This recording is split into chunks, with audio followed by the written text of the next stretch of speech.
Սիրելի հայրենակիցներ, քննարկում ենք Մարդու իրավունքների պաշտպանի 2024 թվականի գործունեության և մարդու իրավունքների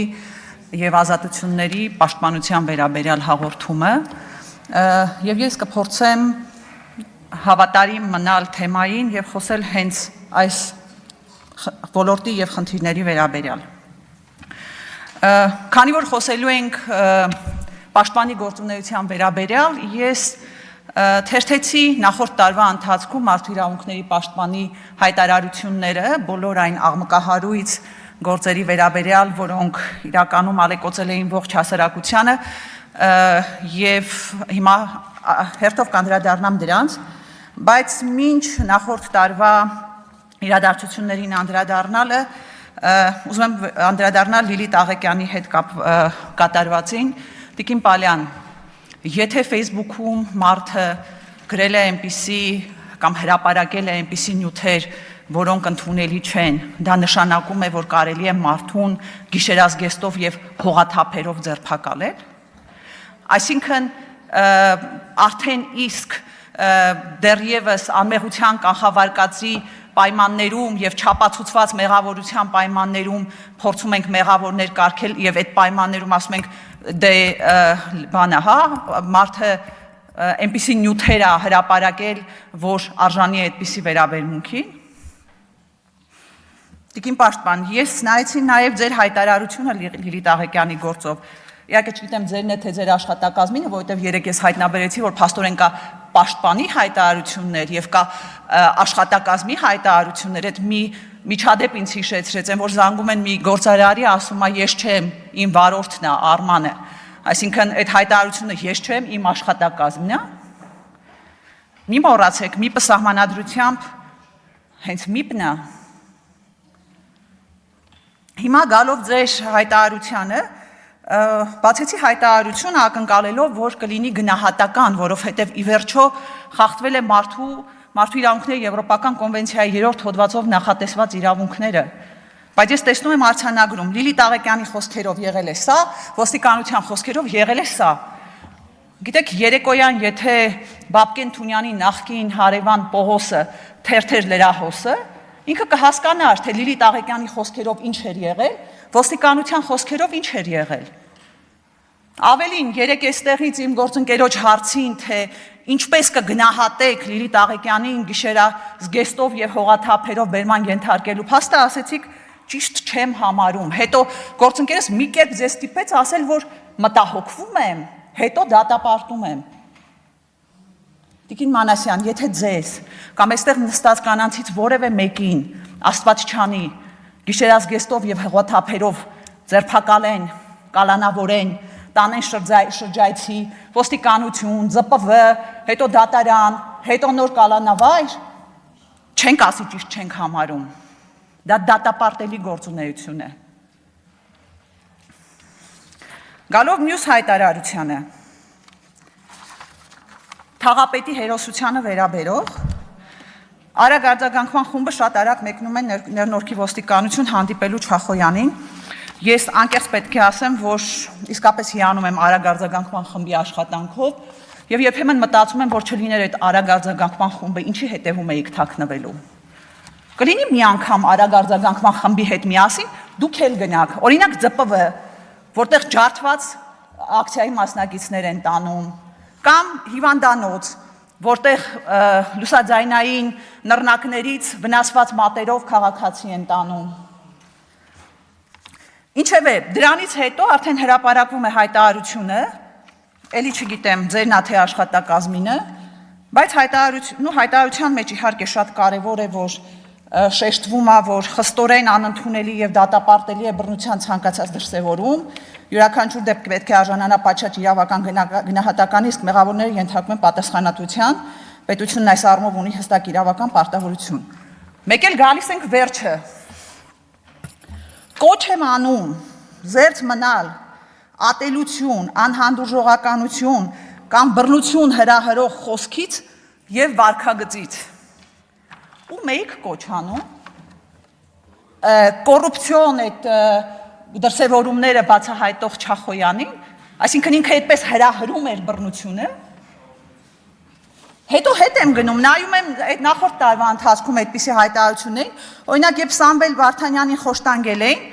բառացի նույն ձևակերպումներով մի քիչ, հա մի բառ էս կողմ, մի բառ այն կողմ, երևի այսպես շաբլոնից copy paste արած, էլի նույն բանն է։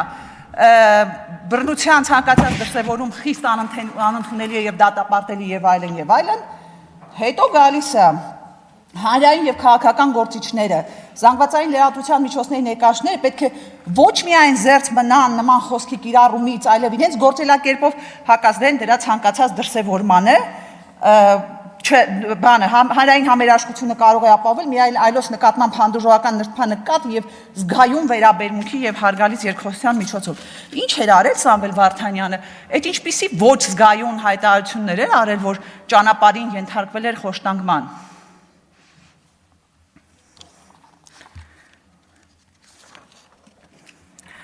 Գիտեք, այս ձեր հայտարարություններից հետո ինձ մոտ տպավորություն է ստեղծվում, որ մենք մեր հայրենակիցներին ամեն ինչում մեղադրում ենք։ Այսինքն ոհմակով հարձակվել են ձեր վրա, դուք եք մեղավոր, միգուցե հրահրել եք ձեր արտահայտություններով։ Կամ այսօր բազմաթիվ քաղաքացիներ դարձել են ֆինանսական զեղծարարությունների զոհ, մեկ էլ ասում են, չէ, դուք եք մեղավոր, բավարար չափով կրթված չեք եւ թույլ եք տվել ձեր ֆինանսական միջոցները բանկերից թալանեն եւ դառնաք ֆինանսական զեղծարարության զոհ։ Սրա մասին իհարկե հետո առանձին առիթով կխոսեմ։ Այստեղ իհարկե անուղղակիորեն կապված մի թեմայի մասին էլ խոսեմ, սա ձեզ չի վերաբերում, խնդրեմ ձեզ վրա չվերցնել, բայց գիտեք, որ քրեակատարողական հիմնարկներում այս տարի գրանցվել է մահվան 11 դեպք, միգուցե ավելին արդեն, որովհետև չգիտեմ, ամեն օր թվերը փոխվում են, որից 5 կամ 6 ինքնասպանություն է եղել։ Արտադրության նախարարը լրագրողների հետ զրույցի ժամանակ ասում է, որ պետք է ստուգվի մարդկանց հոգեկան առողջությունը եւ դրա մահվան դեպքերը կապում է այդ հոգեկան առողջության հետ։ Ես դեմ չեմ, ստուգեք հոգեկան առողջությունը, որոշ բարձրաստիճան պաշտոնյաների հոգեկան առողջությունը առավել եւս ստուգեք։ Բայց ինչ է ստացվում, մարդիկ ում կյանքը վստահված է պետական մարմնին, այդ պետական մարմինը որևէ մեղք չուներ, որևէ պատասխանատվություն չուներ, մարդիկ էին մեղավոր, հա մի հատ հոգեկան առողջությունը ստուգենք, տեսնենք ինչ ա եղել, հա։ Հավաքների ազատության հետ կապված։ Ես օրինակ հունիսի 12-ին իսկապես զարմացա, երբ դուք ձեր հայտարարության մեջ նշեցիք, որ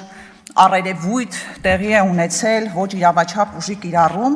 հետո օրինակ նայեցի ձեր հաղորդման մեջ, որտեղ որ խոսում եք, որ հատուկ միջոցների կիրառման համատեքստում խնդրահարույց եք համարում, որ մինչ այժմ հանրությանը չի տրամադրվել դեպքի հանգամանքների վերաբերյալ տեղեկատվություն։ Կարծում եք մարդկանց մենակ տեղեկատվությունն է անհանգստացնում։ Չէ, մարդկանց անհանգստացնում է ովքեր են մեղավորները եւ ինչու միջև հիմա պատասխանատվության չեն ենթարկվել։ Այստեղ մի հատ էլ մեջբերում անեմ, չնայած ժամանակս արդեն քիչ է, դուք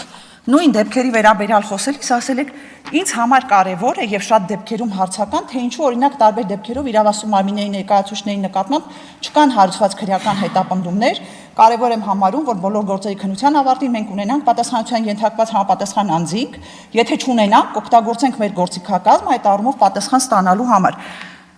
Նայում եմ ձեր հաղորդման մեջ, թվարկում եք, որ որքան գործեր չեն հարուցվել, հարուցվածներն ինչպես են կարծվել, օգտագործեցիք ձեր գործիքակազմը։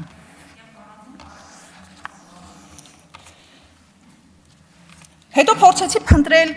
ձեր հայտարարությունները, օրինակ Կարմիր բերետավորների վայրագությունների հետ կապված Աշոտ Սիմոնյանի գործով, Լևոն Քոչարյանի գործով,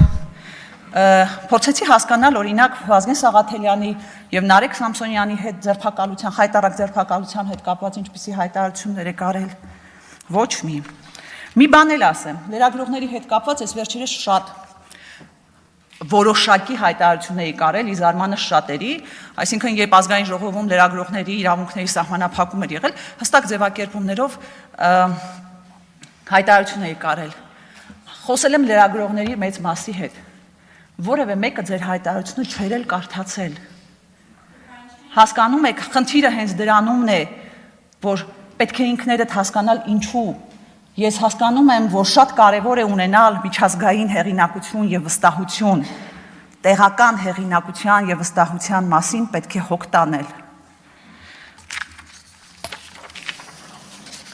Գիտեք, սիրելի հայրենակիցներ,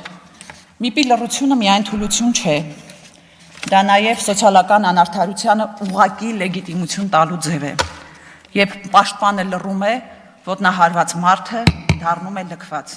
Վերջացնում եմ, Տիկին Մինասյան, դատելով ձեր հայտարարություններից, ձեր գործունեությունից, հաղորդումից, դուք շատ լավ հասկացել եք, թե որն է մարդու իրավունքների պաշտպանի պաշտոնը, սակայն որն է առաքելությունը, թերևս պետք է մտածել։ Մարիամ Պողոսյան, հաջորդելությամբ